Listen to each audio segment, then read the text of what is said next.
ನೋಡ್ತಾ ಇದ್ದೀರಾ CBT Kannada TV. ನೀವು ನೋಡ್ತಿದ್ದೀರಾ ಸಿಬಿಟಿ ಕನ್ನಡ ಟಿವಿ. ಇಂದಿನ ಮುಖ್ಯಾಂಶಗಳು.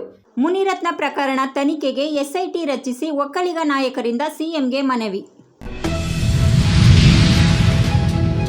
ಹಂಪ ನಾಗರಾಜಯ್ಯ ಅವರಿಂದ ಮೈಸೂರು ದಸರಾ ಉದ್ಘಾಟನೆ ಸಿಎಂ ಸಿದ್ದರಾಮಯ್ಯ ತಿಳಿಸಿದರು.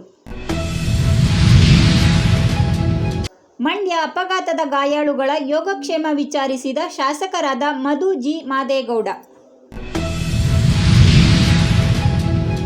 ಮೈಕ್ರೋ ಫೈನಾನ್ಸ್ಗಳ ಹಾವಳಿ ತಪ್ಪಿಸಲು ಕರ್ನಾಟಕ ದಲಿತ ಸಂಘರ್ಷ ಸಮಿತಿಯು ಜಿಲ್ಲಾಧಿಕಾರಿ ಡಾಕ್ಟರ್ ಎಚ್.ಎಲ್. ನಾಗರಾಜು ಅವರಿಗೆ ಮನವಿ ಮಾಡಿದರು. ಕೃಷಿ ಇಲಾಖೆಯ 945 ಗ್ರೂಪ್ ಬಿ ಹುದ್ದೆಗಳ ಭರ್ತಿಗಾಗಿ ಕೆಪಿಎಸ್ಸಿ ಅಧಿಸೂಚನೆ ಹೊರಡಿಸಿದೆ.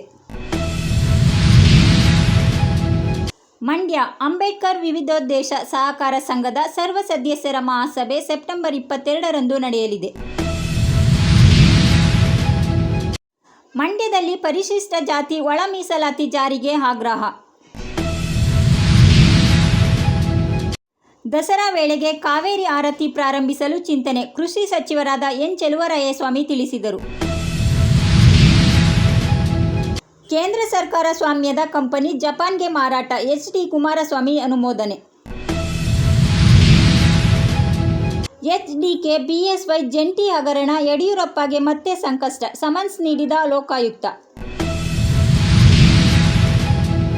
ಅತ್ಯಾಚಾರ ಪ್ರಕರಣ ಬಿಜೆಪಿ ಶಾಸಕ ಮುನಿರತ್ನಗೆ ಕೋರ್ಟ್ 14 ದಿನ ನ್ಯಾಯಾಂಗ ಬಂಧನ ವಿಧಿಸಿದೆ. ಬಿಗ್ ನ್ಯೂಸ್ ಎಚ್ಡಿಕೆ ಬಿಎಸ್ವೈ ಜಂಟಿ ಡಿನೋಟಿಫಿಕೇಶನ್ ಹಗರಣ ನ್ಯಾಯಾಧೀಶರ ಸಮ್ಮುಖದಲ್ಲಿ ಹೇಳಿಕೆ ನೀಡಿದ ನಿವೃತ್ತ ಐಎಎಸ್ ಅಧಿಕಾರಿ. ನಾಗಮಂಗಲ ಮತ್ತು ವಿವಿಧೆಡೆ ಮತೀಯ ಗಲಭೆ ಬದಿಗಿಡುವಂತೆ ಬಿವೈ ವಿಜಯೇಂದ್ರ ಆಗ್ರಹ.